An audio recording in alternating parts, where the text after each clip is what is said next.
important that we're celebrating the 20th anniversary of World Vegan Day, World Vegan Month, and the 70th anniversary of when the word vegan was even coined ever. So another reason why I felt it was important to do this festival is because I noticed that people who are not vegan or claim to be vegan but they aren't are kind of accosting our culture and our identity. And so we kind of need to go ahead and assert ourselves as vegans and define for ourselves what that means, that culture and that identity means. And one way to do that is by having these formal festivals that actually have the word vegan in them, right? It's not 50 shades of veg. It's not veggie, it's not vegetarian, it's not pescatarian, it's not omnivore, it's vegan. And anything other than that is something else, but it's not vegan. And so that's kind of where we're going with that. So we're all on the same page? Yeah, pretty much? Okay, cool. So, I'm still looking for this guy, sorry. While I'm doing that, Jordan, why don't you start? Okay. And let me fix your hair a little bit. It's just a little... Because you. you're on camera. Oh my, thank you. Appreciate that. Okay. So Jordan graduated from Columbia University, and he's a professional writer, a musician, songwriter. He recently, one of his songs was performed by John Legend, and so he's a respected member of his professional community, and also a vegan. So. Oh yeah. Yeah. And there's a microphone. Oh, okay. Thank you. Should we move the stand or just pass the mic? Probably just pass the mic.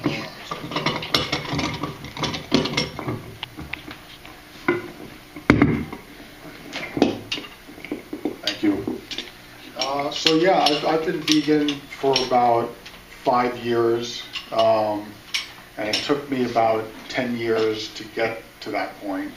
I started out being interested in the cause. It just started to strike me as inappropriate, hurting these animals. I knew that they tasted good. It didn't seem that was enough reason to end their lives. Anyway, it took me. Did someone just say something?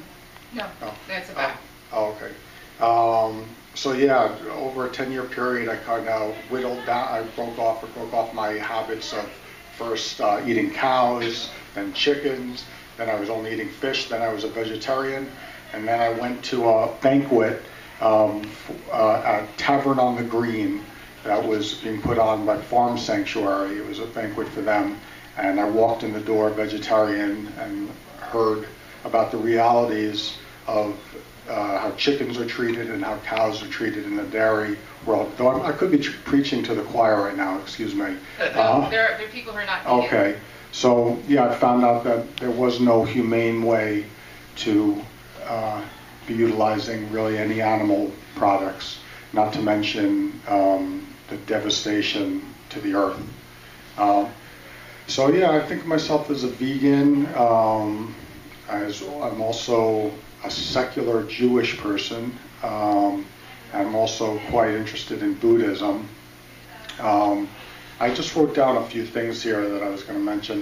Will I have time to perform? Absolutely. Okay. Absolutely. Yeah, I'm going to just mention a few things and then I'm going to play a song for you guys. I was just thinking some similarities between Buddhism and my upbringing as a Jewish person, not necessarily religious, and how it kind of has affected my way of looking at the world, and then ended up becoming a vegan. In both Buddhism and Judaism, I learned that facing reality is the best way to go about things. Be a realist, even though the reality may be horrible. It's still better to face that. That's your only chance of perhaps changing it. You really can't conceivably make progress by burying your head in the sand. Let's see. I've tried to be a good citizen, and I think that's something that you come across in Buddhism, and as well as my Jewish upbringing. I've learned that actions can help or hurt you, and that's karma, do unto others as you would like done to you. I also grew up questioning myself a lot, and when I did discover Buddhism, I discovered that that was a big thing, self-inquiry, reflection. And for me, doing that kind of thing, you cannot end up choosing to not be a vegan in this day and age. I personally think that perhaps, and I may get in trouble for saying this, a long time ago, it was appropriate to eat animals or to kill them, whatever, both when it was your life or theirs. Now, in my opinion, it is only done, except for extreme cases where people have no other option. I think it's only done for entertainment now because people like the way these things taste, and I just feel like that's culinary entertainment. There's no nutritional need for it anymore. Some things that you guys have heard in the Ten Commandments: "Thou shalt not kill." That's also a thing in Buddhism. "Thou shalt not steal." That's also Buddhism. Shouldn't lie in the Torah, in the Old Testament, the New Testament, in Buddhism. You shouldn't covet. And that's interesting because that focuses on your thoughts. In Buddhism, that's a big thing. You pay attention to what you're thinking, and you kind of learn that you can change your thinking. And I think all these things, for me, have led me to look at, myself and make certain decisions. Anyway, so I'm going to play a song for you guys. This is a song kind of inspired by my love of animals. I'm going to just stand up and bring a mic over. Give me 1 second, please. Should I use that one? This one's set up. I don't know. Or I can use that. Absolutely. Okay.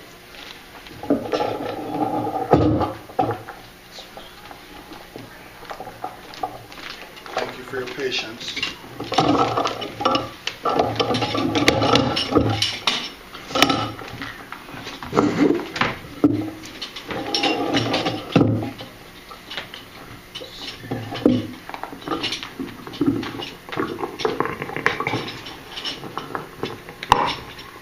Check 1, 2.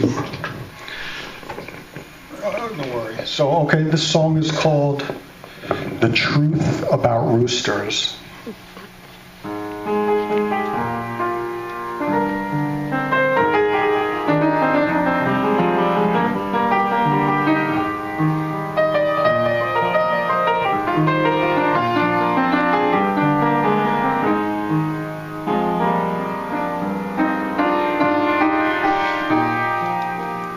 Have you ever heard the truth about roosters? There's little difference between them and us. They get cold feet and get flustered and lose their breath when they're falling in love, just like you.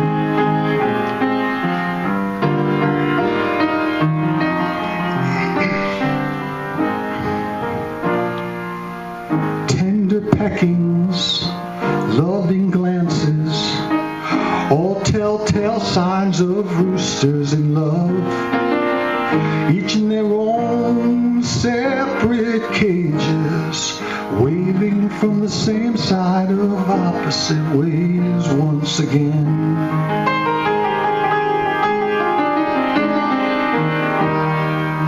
But how these chains give us wings, I don't know. But it's something I'm learning to grow. And when faith is in love, love's still faith. It begins when you see that they feel and that their heart's for real. And all that is left reminds us of all that we had when spreading our wings, not for the sky, though for that which we saw inside when staring so far into each other.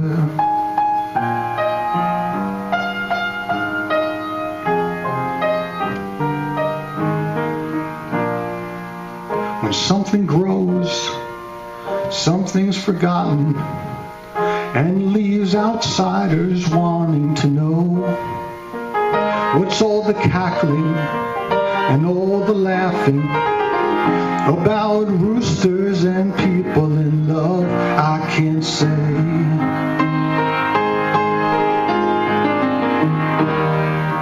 But how these chains give us wings, I don't know. But it's something I'm learning to grow. And when food is in love, love's still food. And it begins when you see that they feel, and their hearts are for real. And all that is left reminds us of all that we had when spreading our wings, not for the sky, yet for that which we felt inside when staring so far into each other's eyes.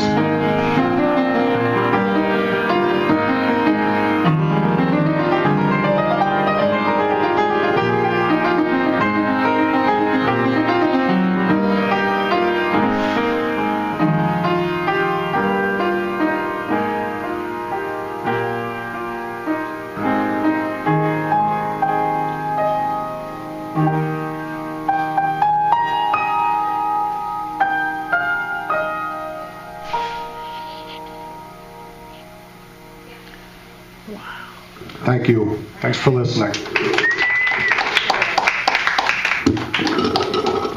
think that's the first love song I heard about a rooster.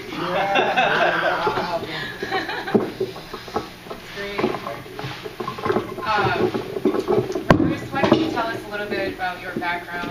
I understand that you're kind of a national figure with PETA and the youngest member of the advisory board on PETA 2. And you've been featured recently, I believe, in New York Post for your animal advocacy. I know that on our event page, one person kind of criticized that this was just another vegan event as opposed to an animal advocacy event. So I'm so happy to have you here to represent. Thank you. Well, like you said, I was born into a vegan family. So, I was born into a vegan family. So that was a really lucky thing that happened to me. But I was, some people say that I was, oh, but then you're brainwashed, you didn't get to choose for yourself to be vegan. But I think of it kind of the other way around. I think that I was raised to be enlightened and understand what happens to animals, and most people, they're raised brainwashed into believing that it doesn't matter. So on a different note, like Carrie was saying about the activism, my favorite organization is PETA, so I do a lot of work with them, and recently they're very good at thinking up stunts that get in the media, and very recently they did something that was they interrupted the Rose Parade, where SeaWorld had a float, and it made national media, and it was lucky that I was there to run in, because it's a good representation, because SeaWorld is supposed to be an organization that's, or an organization that is aimed at children, but to see that there are lots of children in the country that really detest their, I don't know if you could call it a product, but that who don't like their industry. So, and PETA is very clever like that. They know how to really convey the message and get people thinking and get people talking. So that is why I'm like very passionate and active with them. So. Can you tell us a little bit more about, you said you were raised in a vegan family. I wasn't raised in a vegan family, so what does that mean? Well, I was born to two parents who were already vegan, so I never had any meat products or anything like that for my whole life. So that's what I mean. That's like wild. So yeah, so that was really, I'm really glad, and I feel very grateful for that lucky opportunity that I had to.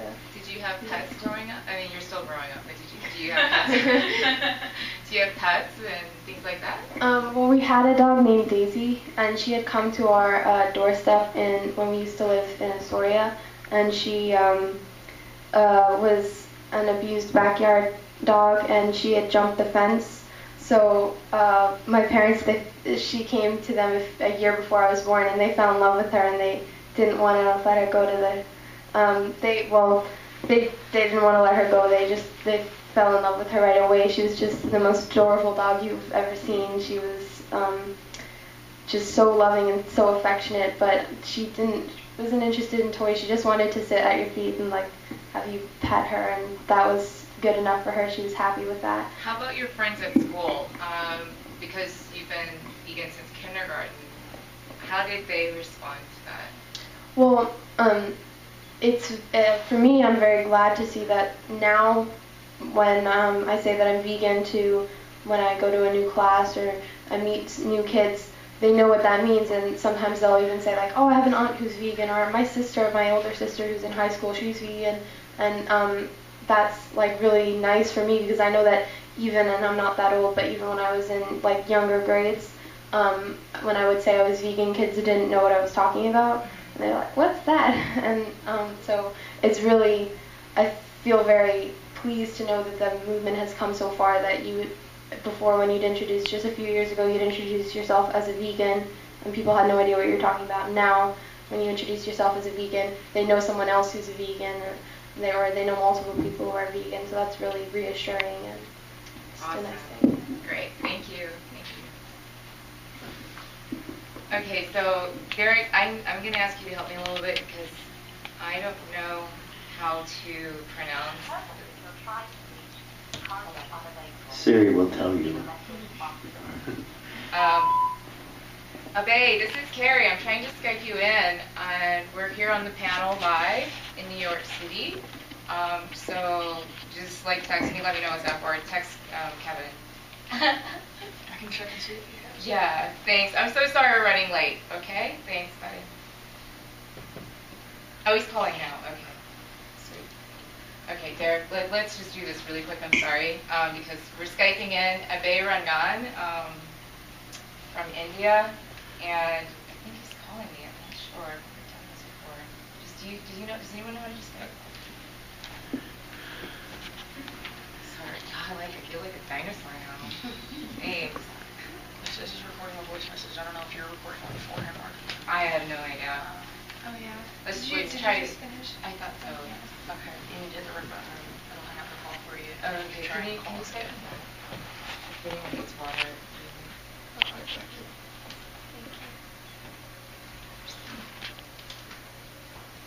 Sorry, Derek. That's okay. He has a bedtime. Go to school. Oh. Oh, great. Thanks. Hi, Abe. Go ahead, Kevin. You take over. okay. Youth hour. Do we need to plug that into audio? Or? There's settings so that you can Yeah. get here. Thank you, Derek. Okay, well, if you're ready to start talk, I can hold the mic near the speaker, wherever that is. No, it's right here. Maybe different to the audience. Hey, Abe. This is Carrie. How are you? Can you see me? Hold on. I'm doing fantastic. How are you doing? Great. I'm so sorry for the delay. It's post Halloween, and everyone has hangovers, whatever. So let me just do a quick rundown of Abhay Rangan is a 17-year-old vegan author. He published The Green Monk, which is available in ebook format, and I'll post it on Facebook later today, not right now. And he also started the first vegan virtual country called Vegania, and it's vegania.com. And this year he was awarded the accolade of Vegan of the Year in India. Were you the youngest one, Abhay? Yes, I was. Okay, so awesome. So 2014 is like the year of the vegan. I mean, really. So take over from here, Abhay. Sure. So I believe this would be an interactive discussion, right? That was what was discussed, Carrie? Huh? And you may want to speak a little slower because. Interactive panel discussion of sorts, right? Yeah, whatever you feel comfortable. Just talk a little slower. That's all. You don't have to rush it. Just take your time. Yeah, fine.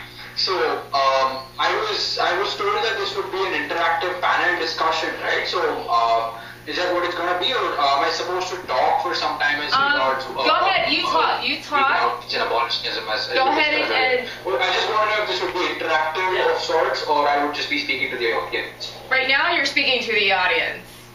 Go ahead and talk and be an inspiration to everybody. Yeah, great. So, hi everyone. Happy World Vegan Day.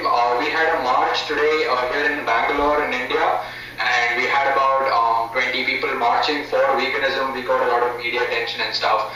So, the model we follow while doing vegan outreach is we follow the abolitionist approach to veganism. It has always been one of my strongest beliefs that the abolitionist approach is the way to go while doing any vegan campaigns, because frankly, welfare reform or anything promoting any lesser form of veganism is not going to get us to total animal liberation.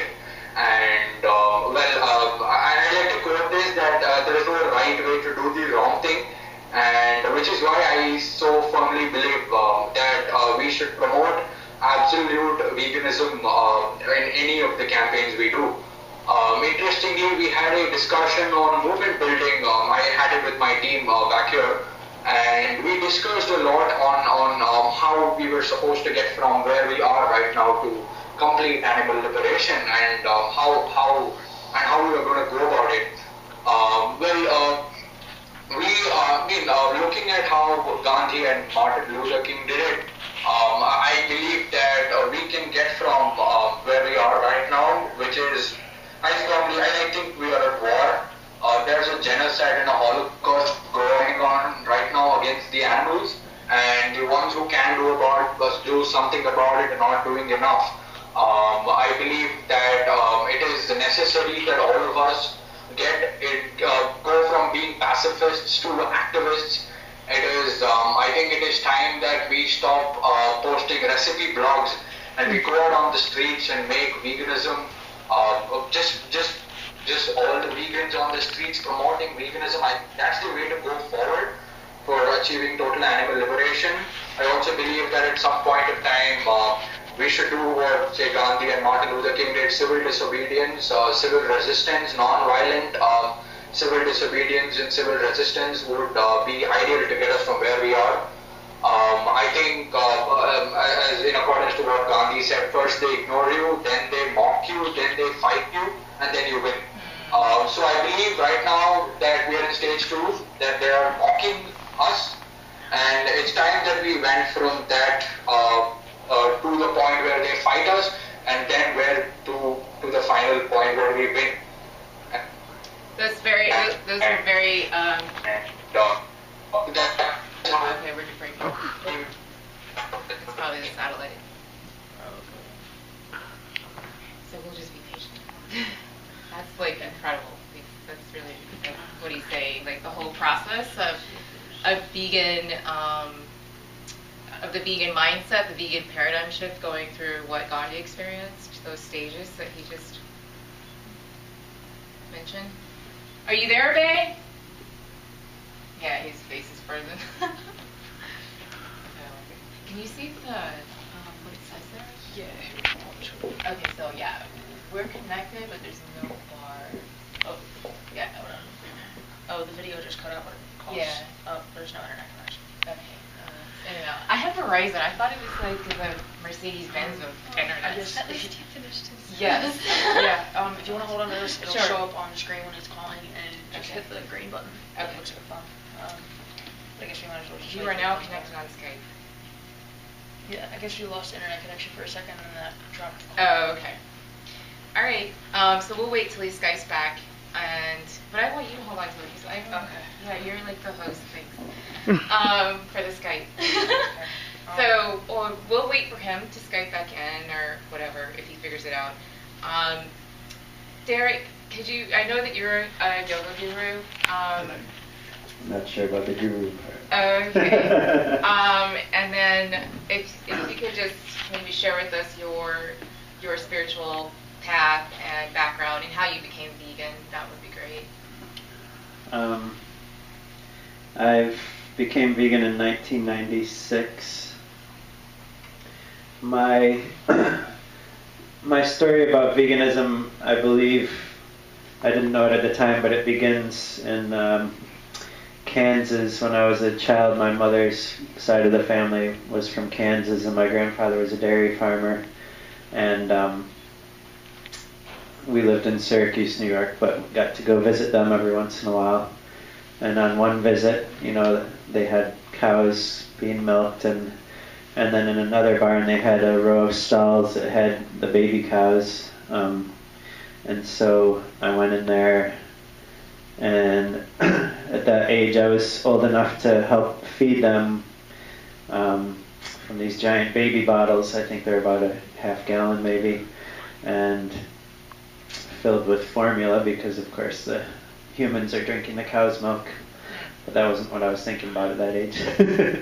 But there was one calf there that I named Blackie that I got very attached to and went and hung out with every day while I was there. And took some pictures.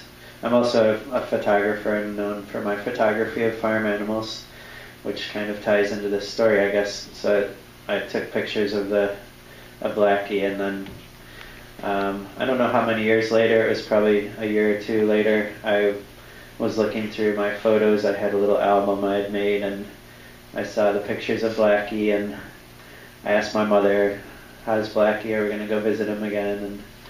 And and she told me, she was honest, she told me that he was taken to an auction and sold to be veal. And at that point, I don't really remember, I remember the conversation, but I don't remember, it wasn't like, oh, I'm never going to eat meat again. It was, I think it's something that I tucked away inside of me. And, but when I was in college, I started just gradually stopped eating meat, which I was thinking for myself was for health reasons. I started with red meat, and then chicken, and then the last flesh that I ate was fish. And that summer I went on I was studying photography in college, and I went on a photography workshop in the desert Southwest, where we toured all over camping in these beautiful locations. And one of my teachers was a yoga teacher, was a photography teacher, but he also did Kundalini yoga. So for those of us that wanted to do it, we did some Kundalini classes with him early in the mornings. Kundalini is very specific. They have times when they do everything, so we had to get up before the sunrise, so it was an extra effort to do yoga. But it was such beautiful landscapes, and then we're doing the exercises as the sun's coming up, and it's just such a spiritual place, vibrant place. And also and on this trip I also had met some people who were vegetarian that were on the trip, and so it dawned on me, oh wow, I think I'm becoming a vegetarian. So that was, on that trip I stopped eating meat, and I also started doing I had my first contact with yoga, so those two were intertwined for me. And also just felt like I was having spiritual epiphanies at this point, and that put me on the career, or on the path. And a couple years later I was working in a vegetarian restaurant and met my first vegans, and then I became vegan. And then fast forward, I didn't do yoga again really until probably maybe 2005 or something. I started doing some hot yoga, and eventually found Jiva. I was a vegan at the time, so I was very connected to the vegan movement. I had a vegan podcast called Vegan Radio. I had a vegan bus, which was a full-size bus that ran on vegetable oil, and we were around promoting veganism with it.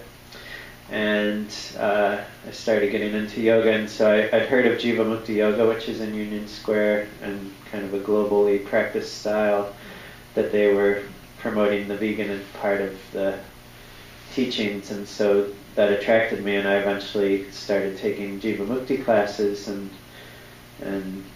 then quickly decided I wanted to be a Jiva Mukti teacher so I could work the yoga and activism and all the aspects of my life together.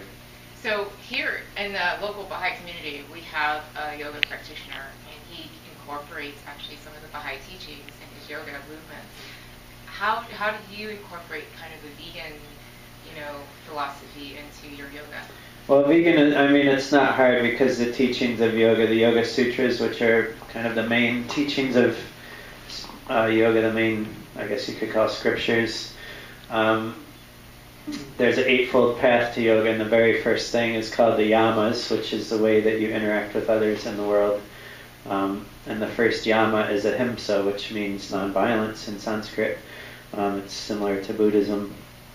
And so yoga is the very first thing that you want to think about on the path of yoga is how you're treating others, and this concept of nonviolence, what it means. And as Jordan said, it's not just the physical acts of violence, it's also the mind, the thoughts, the speech, and the physical activities. So you start, of course you're not violent towards other people usually, but you start to think about what violence is and where it comes from, and it starts in the mind, and it starts, if you're constantly consuming things that have been produced through violence, like flesh and animal products, it affects your whole being and who you are, and your body is made of these things. Right. Very interesting. I like that. Thank you. Yeah. Okay, Kevin. He said he fixed it on his end, so I told him I would call when you were done. So I'll try and call him back. Being a perfect host.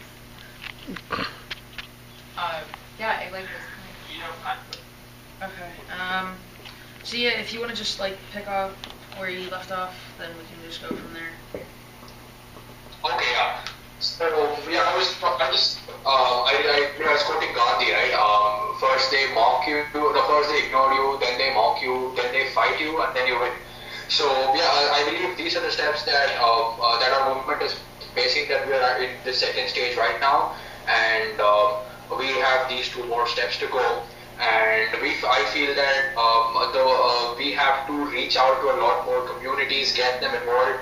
Not stop being so isolationist in our approach, and be inclusive of, I'm not talking about being any lesser on our message. By inclusive, I mean involve the environmental community, involve communities that fight against oppression, and thus we build a movement, outgrowing movement, and that's what we are trying to do in Bangalore at least, and I think it's working. Actually, we are getting a lot of attention, and we are doing a lot of outreach, and Abhay. Positive response. Hey, Abhay. Yes. That part that you said about interacting with other. Can you go back just one more point? Just rewind one point. You said interact with other communities. You said a word and it just slipped my mind. Other progressive communities. I don't know. I think I meant that we are at this point of time, at least in India, veganism is considered something elitist as for the upper classes of society. I feel this is wrong, and we need to be more inclusive of every person in society and not just try to be elitist. At least that's what the image of India is. So yeah. Yes, that's a very valid point. But I think you mentioned even other underprivileged communities. But that wasn't the word you used. You used another word. And I know here in the United States, we have a professor who's vegan, and he's working with incarcerated communities. And now I don't know how much his vegan message is incorporated into that.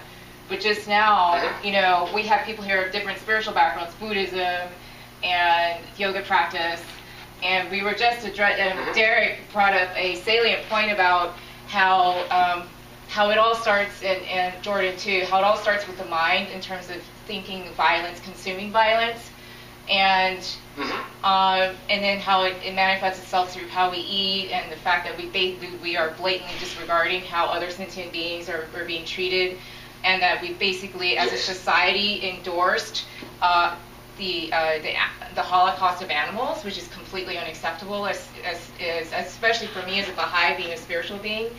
But I think if we address this concept of violence, and especially with people who are incarcerated here in this country, in the United States. Many of them, most of them, are unfortunately of African American descent. Getting them out of that violent mindset, I think, is critical. And I think one way to introduce that is to introduce them to like non-violent food. And so what you just brought up is it's a very, I think that would be an easy way to just start that whole process of healing our society, introducing them to food that we're supposed to be eating anyway, and non-violent ways of interacting with each other and interacting with other sentient beings. So I love what you're saying. We're gonna, if you could just quickly tell us how you became vegan, how long you've been vegan, and then we're going to move on. And if you want to stay on board, please do, so we can do a little bit of Q&A, and the audience can ask you questions, because you're Skyping in from India, so it's quite an honor for us to have you with us, okay? So Kevin, so actually Kevin is so funny, because Kevin is like hosting you right now, and he's the host of his own radio show. He's like, yes, I heard a lot about it. Yeah, so so we're gonna let Kevin take over the mic, but you're still gonna be online, okay? As long as you're able to. All right?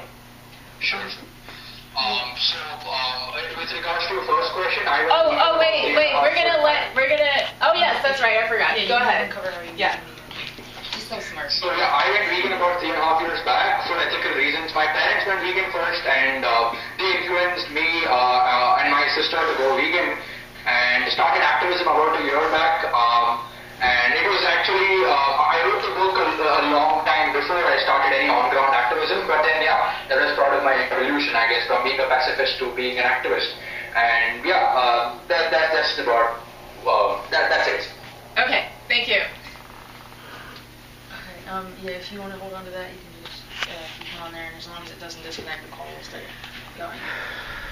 But yeah, Carrie mentioned that I'm the host of my own vegan radio show, and we started that almost 2 years ago. It'll be 2 years in March. And the way we kind of got the show was we were on our way down to a healthy lifestyle expo in Virginia, and we were driving down, and the station manager was driving down there in his car, and it was just a black SUV, and it had bright yellow writing all over it, and it had an advertisement for airtime that was up for purchase. So we made an appointment, and the following week we had gone in. He gave us a tour of the studio, and from there we just basically got to where we are now, which is about 87 shows. We haven't missed a single episode. So it's been going pretty well. We have a wide range of guests. We have authors, lawyers, teachers, just average people. We go to events and do live shows from there, and we just interview whoever shows up. But as far as how I bring veganism into it, my mom was vegan when I was born. I think she's been vegan for about 15 years. I'm 13, so she went vegan 2 years before I was born. She was raising me vegan, but the way that my parents set up is I would go and live with her for half a week, and my dad for the other half of the week.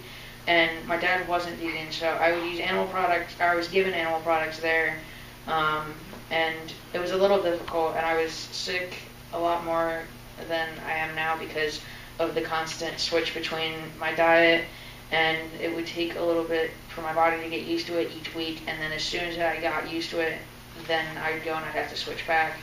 So it was a little complicated, but when I was about 11, I just decided that I was going to go completely vegan because I was tired of feeling sick all the time from it.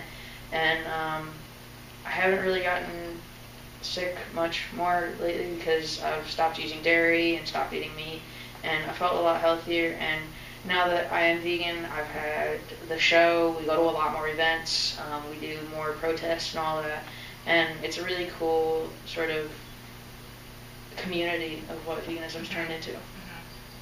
How's your interaction been at school? At school, there's different people at school. Some people are okay with it, and some people have a lot of questions, and then there's just the one, I guess, solid group of people that just really don't care. But the ones that do have questions, it's like the standard question of what do you eat, and I think an easier way to answer that is what don't I eat, because there's less things that I can't than can. So usually I just list a couple of things that I don't eat, and then from there they either ask more questions or they're okay with the answer that I gave them. Actually, I love that response because a lot of times everyone's like, yeah, what do you eat? Starvation, or, So I like the fact that you point out what you don't eat as opposed to what you do eat, because if you point out what you do eat, then they're just going to think those things. But if you point out what you don't eat, then their imagination is just like, it's open and they can't really exclude anything except for what you said. Right. There's more things with what we can eat that we can turn into just different things. There's a lot of beautiful vegan dishes that you could make, and some of the things that you can make with non-vegan things just don't turn out as well. So. I want to ask, and then Cheyenne, we're going to speak. I want to ask though, because you're a radio show host, do you have, and I know that some people who call in are really like, what have been some of the worst calls you've got? Well, we were supposed to have, I believe she said to me, we were going to have this lady on that works, or not works, but volunteers at a church in New York City, and at the age of 70, she still jogs to the bus stop, she still jogs to the grocery store. So we were going to have her on for one show, but she didn't actually call in. There was some sort of a malfunction with her phone or something happened, and another person from that church called in. Wow. And I don't think they were vegan, but they went on some sort of like a religious tangent, and we needed a guest for that show, so we kind of just let them go on, but it wasn't really planned, and we kind of had to hilarious. That's why we like doing live shows, because if we had something pre-recorded, then it would have turned out like that, and the show wouldn't have happened like that. But how about just like a random caller who's just like, they are adamantly against the whole vegan concept, anything like that? We don't really get many calls in, because we've had, I think, one show where we offered the people to call in, but I kind of forgot to say the number, so it didn't go well. A little glitch in the system. But we have gotten hate mail because of some of the guests we've had on, but we just any like death threats or anything like that? I don't think we've gotten a death threat yet. My mom's recorded, but like, I don't. Okay. No, we haven't got any death threats yet. Well, that's good. The world's getting better. I grew up in Texas. In Texas, that's cattle country for people who don't know. And it's gotten much better, of course. But when I was growing up back in the day, it was post civil rights. So we were just now starting to integrate. I was like, my family was the first African American family in my community. And just even being vegetarian was like against the law. So I'm glad to see that it is becoming more mainstream, essentially, and so that's great. I'm glad you haven't had any death threats. So we're going to move over to Cheyenne. Cheyenne is our newest vegan. I think we should give her a round of applause. She just became a vegan in March, and she also happens to be a Baha'i. So I'm very curious to know what her inspiration from a Baha'i perspective is.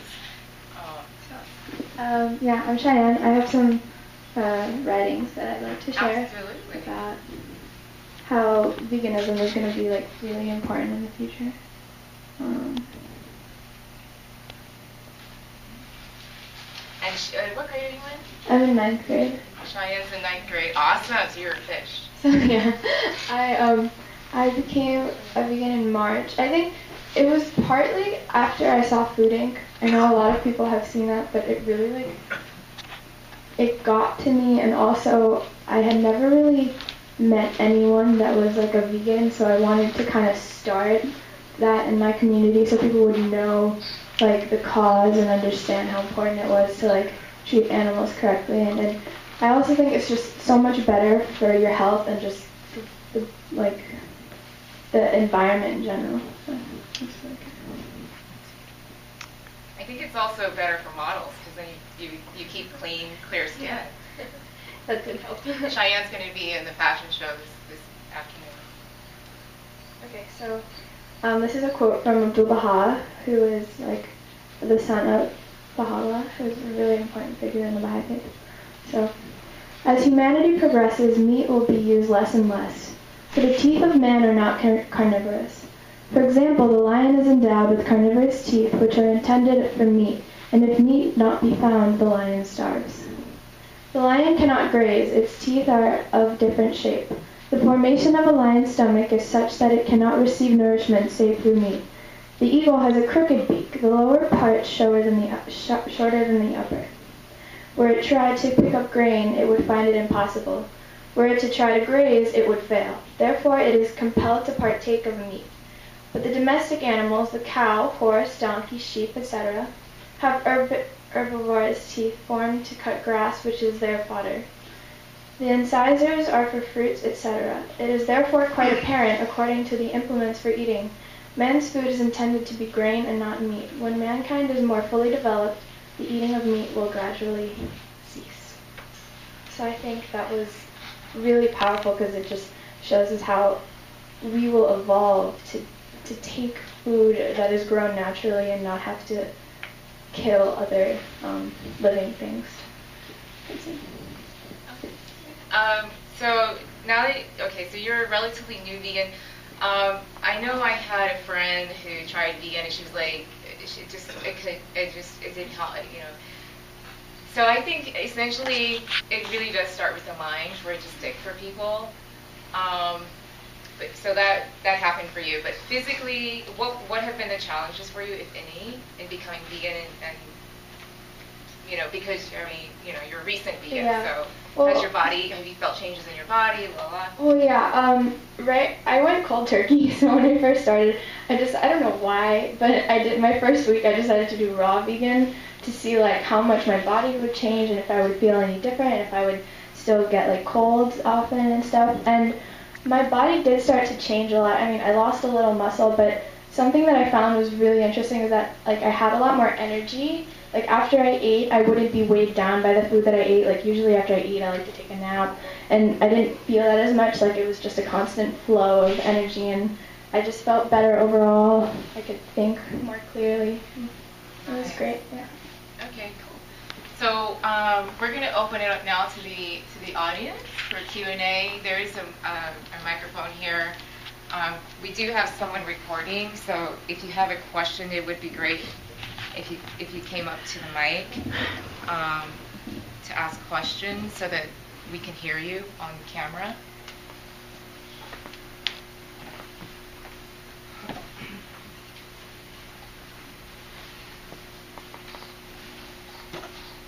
Anyone have questions? Or are we too shy? Questions? Anyone? I feel like I'm on one of those Ferris Bueller's. Anyone have any answers? Anyone? Should I write on the chalking board? Okay, so who here is not even a vegetarian? Who here is omnivore? 4. Sweet. Okay, so I want to ask the omnivores if one of y'all has a question, or if you have like maybe something that you had a concern about, you know, because you've heard things and you're like, well, the reason why I don't think that's really an appropriate, you know, like, is there anything that's like going ding ding ding in your head right now? Yes. Well, I was kind of curious. Come up. Thank you so much.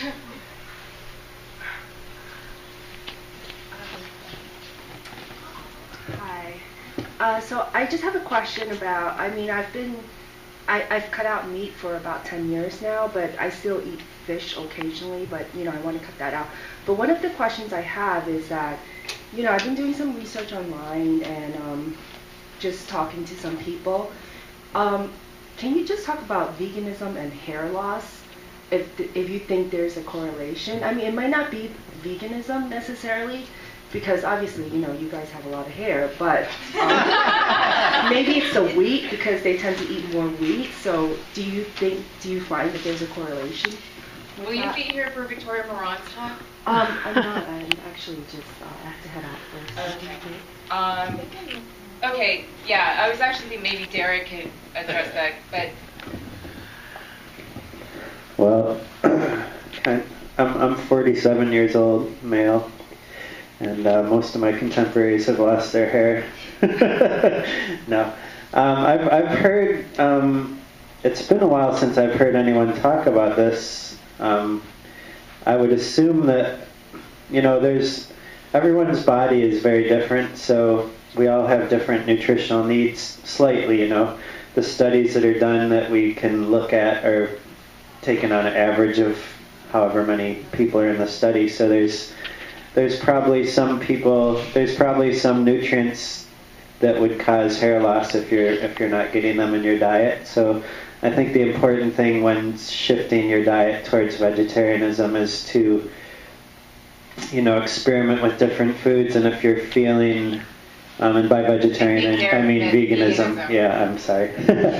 So, that's a whole other subject. I think vegetarianism should mean veganism because milk and eggs aren't really vegetables. But anyway, so are you personally experiencing hair loss in your diet, or? I just notice like when I eat wheat, it tends to fall out, and then when I don't eat it, it just like completely stops. Yeah, so you might have some kind of gluten allergy or something like that. Okay. I don't think it would be specific to veganism. It could be either you're getting something in your diet that your body doesn't like, or else you're not getting something. But everything that you can get from a omnivorous diet, you can get from a vegan diet. You might need to tweak around which foods you're getting more of, and you can supplement. I feel that you can get most things from whole plant foods. I think a really important part of any health values that you want to have is, like you were saying, a balance. So you kind of need a little bit of a lot of different things, and you need to make sure you're not eating too much of one thing, but not like nothing of something else. And I don't think that there's a correlation with like most people, maybe specifically for certain people, like you were saying, there's a correlation between certain foods and hair loss, but I mean, like, I eat a lot of bread and pasta, and my hair is actually really, really healthy, so it kind of, I think it all depends on the person. So. And your age. I'm having issues too. I also noticed that you're preggers. Oh, yeah. Yeah, congratulations. Could anyone speak to maybe that? I mean, I can't. But Susan, can you speak to that? I don't particularly care for the camera on me, so I'm going to hold it on you, and it's dark, so nobody can see you really. Susan is Kevin's mother, just so you know. I've noticed hair loss, and my hair was always very thick and very long, and I'm not getting the length like I used to, and it has thinned out a lot, and I think I hate the word menopause, because as I'm getting closer to 50, I'm finding out that there are certain nutrients that do, go down. You have a harder time absorbing them as you get older. I was told to take biotin.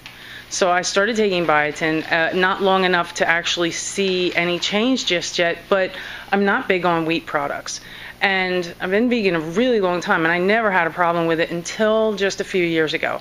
So late 40s are not my friend, but they're almost over, so that's okay. And of course the weight gain too. So I think it really is relevant to your age, and also your entire track record of life, because I know how I ate before I went vegan. So there were a lot of positive results. I didn't find any negative results. It's just the age for me. So. Sweet. Thank you so much for your question. And I didn't have to be on camera, because he wouldn't take it from me. Yeah, she hates going on camera, especially on on-site interviews. That's cool. It's all right. He grabs it out of my hand. So you see the palm of his hand in the middle of a shell. Okay, so we're going to conclude this panel discussion in a Relief Youth panel. And I want to thank everyone. Thank you, Abe, for Skyping in with us. And happy World Vegan Day, everyone. Thank you. Can you turn it towards me? Hi. Thank you. Hi, Abe. Thank you, everybody. That was cool. Thank you.